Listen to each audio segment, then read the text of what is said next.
ఆయన బెంగళూరులో వ్యాపారాలు చేసి వందల కోట్లకు పడగలెత్తారు. ఆయన పుట్టిన గడ్డకి సేవ చేయాలని రాజకీయాల్లోకి వచ్చారు. తను నమ్ముకున్న పార్టీలో చేరారు. పార్టీని వీడకుండా ఎన్నో ప్రజాసేవ కార్యక్రమాలు చేశారు. ఆయన నిబద్ధతను, ప్రజాసేవను పార్టీ అధిష్టానం గుర్తించి మొదటిసారిగా ఎమ్మెల్యేగా పోటీ చేసే అవకాశం ఇచ్చింది. దాంతో ఆయన ఎమ్మెల్యేగా గెలిచారు. మరి నియోజకవర్గ ప్రజల నమ్మకాన్ని ఆయన నిలబెట్టుకున్నారా?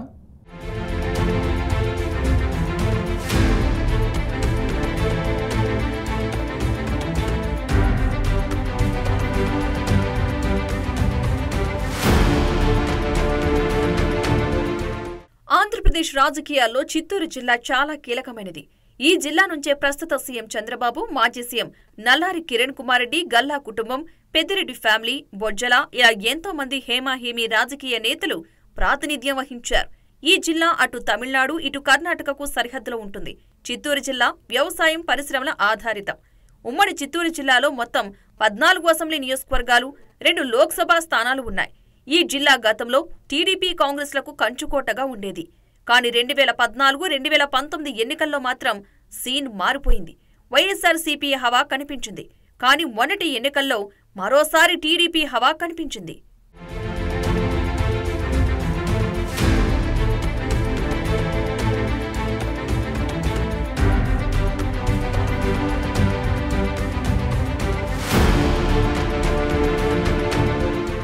ఇక ఈ జిల్లాలోని చిత్తూరు నియోజకవర్గం తమిళనాడు సరిహద్దులో ఉంటుంది. ఈ నియోజకవర్గంలో 80 నుంచి 90% మంది తమిళులే ఉంటారు. దాంతో చిత్తూరు అంటేనే తమిళ సాంప్రదాయాలు ఎక్కువగా ఉంటాయంటారు. అయితే కాలం మారుతున్నా నేటికి అక్కడ ప్రజల జీవన శైలిలో మాత్రం మార్పులు రావడం లేదు. ఈ నియోజకవర్గంలోని ప్రజలు మొండిగా, మొరటగా మాట్లాడేస్తారంటారు. కల్మషం, కుట్రలు వాళ్లకు తెలియవని చెబుతూ ఉంటారు. మరి చిత్తూరు ప్రజలు జీవన శైలిలో మార్పులు తీసుకురావడానికి ప్రజాప్రతినిధులు ఎలాంటి ప్రయత్నాలు చేస్తున్నారు?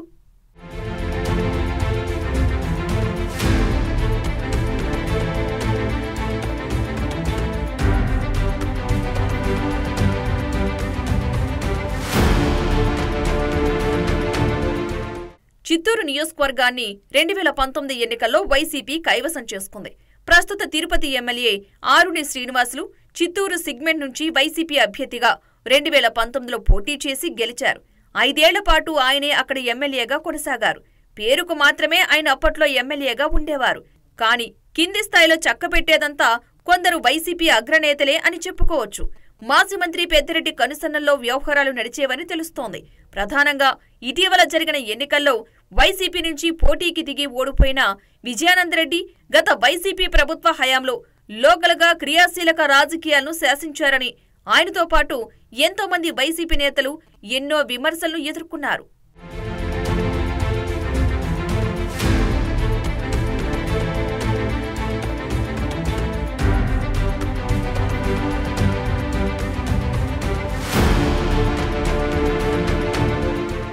గత ప్రభుత్వ హయాంలో భారీ అక్రమాలకు పాల్పడి వందల వేల కోట్ల ఆస్తులను కూడబెట్టుకున్నారు అని వైసీపీ నేతలపై తీవ్ర ఆరోపణలు వెల్లువెత్తాయి.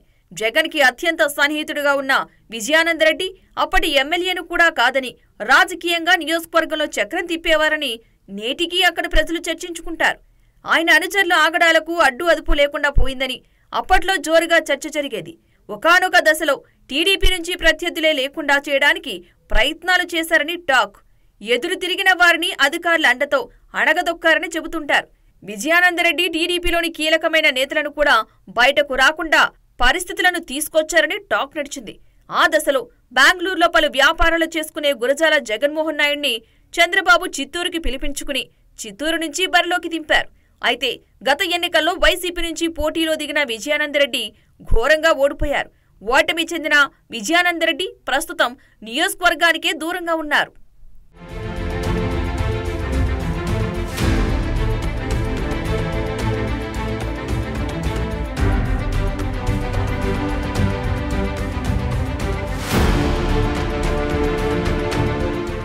గురజాల జగన్మోహన్ నాయుడు బెంగళూరులో వ్యాపారాలు చేసి వందల కోట్లకు పడగలెత్తారు. అయినా పుట్టిన గడ్డకి సేవ చేయాలని రాజకీయాల్లోకి వచ్చారు. తనకిష్టమైన తెలుగుదేశం పార్టీలో చేరారు. అప్పటినుంచి ఇప్పటి వరకు నమ్ముకున్న పార్టీని వీడలేదు. ఎన్నో ప్రజాసేవ కార్యక్రమాలు చేశారు.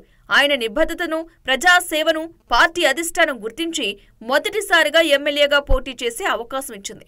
వైసీపీ అభ్యర్థి విజయానందరెడ్డిపై మంచి మెజార్టీతో ఎమ్మెల్యేగా గెలిచారు. దీంతో గురజాలపై చిత్తూరు ప్రజలు ఎన్నో ఆశలు పెట్టుకున్నారు.